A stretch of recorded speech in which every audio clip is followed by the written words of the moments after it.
ನಮ್ಮ ಪಾರ್ಲಿಮೆಂಟಲ್ಲಿ aunty paper leak bill ಬಂದಾಗ ವಿರೋಧ ಪಕ್ಷದವರು ಅದನ್ನು ಪಾಸ್ ಮಾಡದೇ ಇರೋದಕ್ಕೆ ತಡೆಯೋದಕ್ಕೆ ತುಂಬ ಪ್ರಯತ್ನ ಪಟ್ಟರು. ಆದರೂ ಆ ಬಿಲ್ ಪಾಸ್ ಆಯಿತು.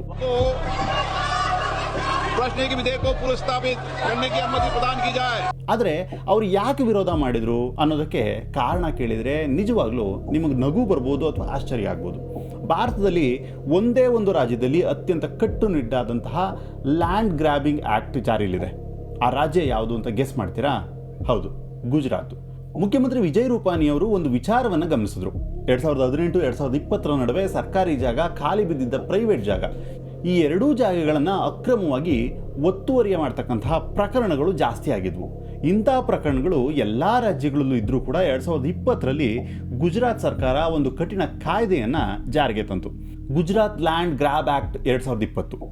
ಆಂಧ್ರ ಪ್ರದೇಶ, ಅಸ್ಸಾಮು, ಕರ್ನಾಟಕದಲ್ಲೂ ಕೂಡ ಇಂಥ ಕಾಯ್ದೆಗಳಿದ್ದಾವೆ. ಗುಜರಾತ್ನಲ್ಲಿ ಈ ಕಾಯ್ದೆ ಯಾಕೆ ವಿಶೇಷ ಅಂತೀರಾ? ಇದರಲ್ಲಿ ಒಂದು ಟೈಮ್ ಬೌಂಡ್ ಪ್ರೊಸೀಜರ್ ಇದೆ. ಯಾರಾದರೂ ಬೇರೆಯವರ ಜಾಗವನ್ನು ಕಬಳಿಸಿದ್ರೆ ಅದರ ವಿರುದ್ಧ ದೂರು ದಾಖಲಾದರೆ 21 ದಿನಗಳ ಒಳಗೆ ಆ ದೂರಿನ ಬಗ್ಗೆ ವಿಚಾರಣೆ ನಡೆಸಿ ಅದು ನಿಜವೋ ಸುಳ್ಳು ಅಂತ ವರದಿ ಕೊಡಬೇಕು. ವರದಿನಲ್ಲಿ ದೂರು ನಿಜ ಅಂತ ಸಾಬೀತಾದರೆ ಮುಂದಿನ 7 ದಿನಗಳಲ್ಲಿ FIR ದಾಖಲೆ ಮಾಡಬೇಕು. FIR ಫೈಲ್ ಆದಮೇಲೆ 30 ದಿನದಲ್ಲಿ ಪೊಲೀಸರು ತನಿಖೆಯನ್ನು ಪೂರ್ಣಗೊಳಿಸಿ ಚಾರ್ಜ್ ಶೀಟ್ನ ಫೈಲ್ ಮಾಡಬೇಕು.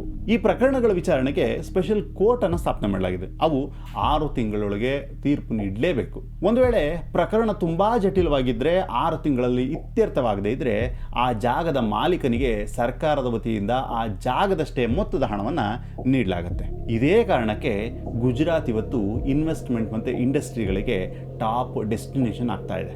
ಇದೇ ಸೇಮ್ ನಿಯಮಗಳನ್ನು ಆಂಟಿ ಪೇಪರ್ ಲೀಕ್ ಬಿಲ್ನಲ್ಲೂ ಕೂಡ ತರಲಾಗ್ತಾ ಇದೆ.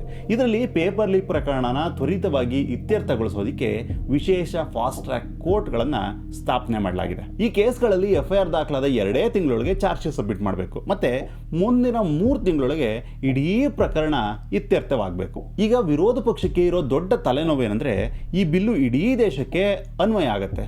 ಕಾಂಗ್ರೆಸ್ಸು, ಆಮ್ ಆದ್ಮಿ ಪಾರ್ಟಿ ಮತ್ತು ಬೇರೆ ಬೇರೆ ಪಕ್ಷಗಳ ಜೊತೆ BJP ಮತ್ತು ಕಾಂಗ್ರೆಸ್ಸು ಕೋಲೇಷನ್ ಗೌರ್ಮೆಂಟ್ ಇದೆ. ಪೇಪರ್ ಲೀಕ್ ಪ್ರಕರಣಗಳು ನಡೆದರೆ ಅವುಗಳನ್ನು ಕೇವಲ 5 ತಿಂಗಳೊಳಗೆ, ಅಂದರೆ 2 ತಿಂಗಳು ಚಾರ್ಜ್ ಶೀಟು, 3 ತಿಂಗಳು ವಿಚಾರಣೆ ಇತ್ಯರ್ಥ ಆಗುತ್ತೆ. ಭಾರತದ ನ್ಯಾಯಾಲಯದಲ್ಲಿ ಸಾಮಾನ್ಯವಾಗಿ ಕೇಸ್ಗಳು ವರ್ಷಗಟ್ಟಲೆ ನಡೀತವೆ. ಆದರೆ ಈ ಬಿಲ್ನಿಂದಾಗಿ ಈಗ ಕೇವಲ 5 ತಿಂಗಳಲ್ಲಿ ತೀರ್ಪು ನೀಡಬೇಕಾಗತ್ತೆ.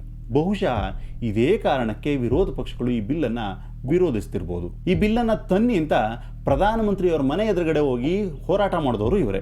ಈಗ ಅದನ್ನು ತಡೆ ಹಿಡಿಯೋದಕ್ಕೆ ಗುದ್ದಾಡ್ತಿರೋರು ಇವರೇ. ಇವರು ಹಿಪೋಕ್ರಸಿಯನ್ನು ಅರ್ಥ ಮಾಡ್ಕೋಬೇಕು ಅಂದರೆ ನಿಮ್ಮಿಂದ ಅಲ್ಲ, ಸ್ವತಃ ಅವರ ಮುತ್ತಾತ ನೆಹರು ಬಂದರೂ ಕೂಡ ಅರ್ಥ ಮಾಡ್ಕೊಳ್ಳೋದು ಕಷ್ಟ ಅಂತ ನನಗನ್ಸುತ್ತೆ. ನಿಮಗೇನು ಅನಿಸುತ್ತೆ? ಕಮೆಂಟ್ ಮಾಡಿ ಹೇಳಿ. ಹಾಗೆ ಸಬ್ಸ್ಕ್ರೈಬ್ ಆಗೋದನ್ನು ಮರಿಬೇಡಿ.